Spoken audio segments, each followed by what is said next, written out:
167 yards and a touchdown, 106 yards on the ground. That sparked Jalen Hurts helping the Eagles pull off the upset over the Saints. Here he is after the game. As far as the team, you know, the guys that just told me to be you. Go out there and be Jay Hurts. And everything else to take care of itself. And I mean, we all had each other's back. That's the beauty about all of this. We had each other's back going to battle out there against a really good football team, and we have so much. We had so much money we left on the table. So moving forward, we just want to continue to build, learn from our mistakes, and hopefully progress. Is Jalen your starter next week? And if so, what will the challenge be, you know, now that more tape is out on him? You know, I'm gonna enjoy this one. I'm gonna go home and relax and be with my family tonight and enjoy this win and get ready for the week. What? What are you doing? What are you doing? Your team finally has some life. We loved watching it. Brian Westbrook back with us now. Brian, I can't believe I'm asking this, but is Doug Pederson making a mistake not going out and just naming Jalen Hurts the star already for next week? Well, Jenna, since Doug was so down, I'm going to celebrate the Philadelphia Eagles. Fly, Eagles, fly. On the road to victory. We beat the Saints. That's a big win for us.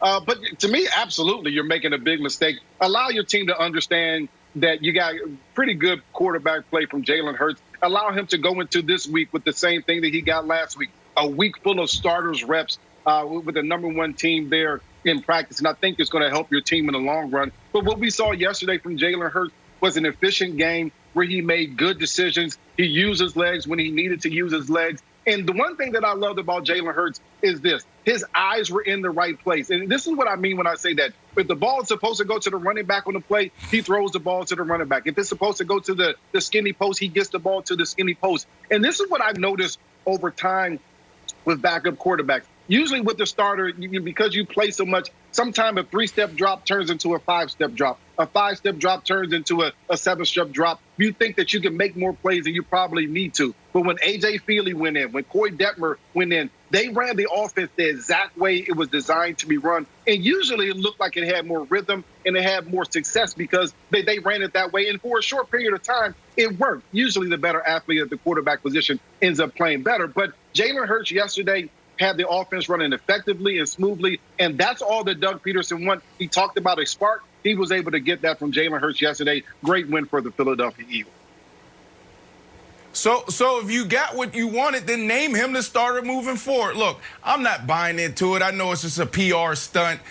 You know, he's trying to save face with Carson Wentz and maybe get a little edge by not naming a quarterback. But we know who's going to be behind center next week. Look, there's a few things here. First of all, looking at Jalen Hurts last night, few things jumped out to me. Poised, smart, savvy, dynamic. I mean, this dude played lights out. He picked up right where he left off at playing college football. This dude can play some football. The second thing, he elevated everybody's game around him, including the coaching staff. Doug Pederson, he looked creative. He went into his bag and created some dynamic plays. The guy got it done on the ground.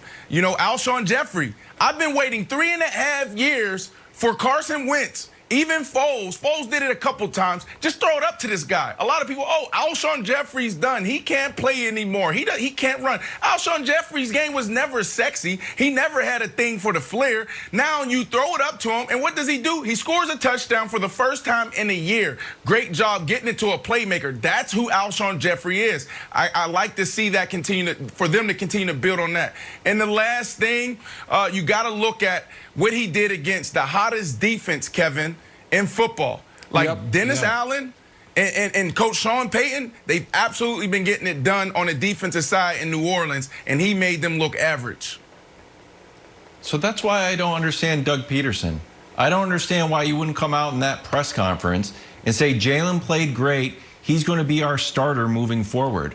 And I know the response to that, Nick, is going to be like, well, you don't want to hurt Carson Wentz's feeling. Like, all right, well, isn't part of the confidence equation of quarterbacks instilling confidence in Jalen Hurts, whose college career was like obviously the defining moment, is getting pulled from the game and then sort of having enough confidence within himself to go and succeed at another school.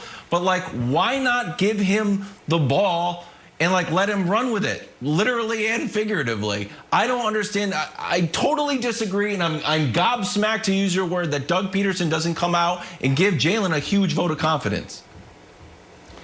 Yeah, they're trying to walk an impossible line, which is Doug Pederson's trying to have Jalen Hurts essentially possibly save his job while also not fully committing to him, because they want there to be some type of market for Carson Wentz via trade this offseason that doesn't involve the Eagles, forget receiving a pick, attaching a pick of their own, because the entire world knows they're 100% moving off of him. So they're trying, I think you almost, Brian, have to view these Pederson press conferences like pre-draft discussions from a GM. Just assuming it's all lies and misinformation because they're trying to trick a team into thinking they're interested in a player that they're not.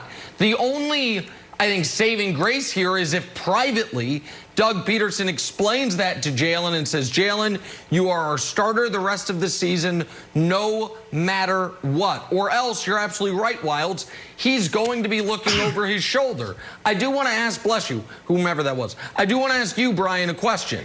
Thank you. You don't live in Philly full-time, but you're in Philly all the time. You're a legendary Eagle. If on Wednesday they announce Carson Wentz is starting against the Cardinals, what happens? I mean... Oh, there's going to be a problem in the city because obviously they saw what Jalen Hurts was able to do. But to me, there'd be even a bigger problem in the locker room. How do you answer to these vets? How do you answer to the other guys that just saw you beat one of the best teams, one of the hottest teams in football in the Saints, and then you go back to the quarterback that has struggled pretty much all season long? That just doesn't seem like a great move if you're Doug Pederson, whether you're trying to save face in the locker room or save Carson Wentz's feelings. That's not the way that you need to go. This team just won a football game. Ride that momentum, name Jalen Hurts the starter, and then you move on from there. The other thing that I'm thinking that they may be trying to do is they're trying to figure out what the next move is. What is the next move for this football team? To me, at this point, there's no going back to Carson Wentz, at least for this season, until Jalen Hurts himself struggles. Here's the other part, though, Nick, and this is what Doug Pederson does know. He knows that the NFL is a copycat league, and the more film that they put out there on Jalen Hurts, then at that point, defense will attack differently. So sometimes you have some success your first game out there because no one really knows what to expect from you. But now the second and third and fourth game that you play, now defenses adjust, and maybe he's not trying to get his quarterback with a big head at this point in his rookie season. And Jenna, look, Doug Pederson is one step ahead of us. Every week, he does a terrible job in the press conference. Every week, we crush him. I'll debate but that. Look, he knows what he's doing. You have to think this is a Super Bowl winning head coach. This guy knows exactly what he's doing. So it's all PR. He's trying to get it in. We know who's going to be behind center next week. I don't agree with that. You're trying to act like he's Matlock. Or Columbo, I mean, pretending to be a bungling idiot, and then he has it all figured out. He ain't Columbo. No, he might be Mr. Magoo. He's not Columbo. Come on.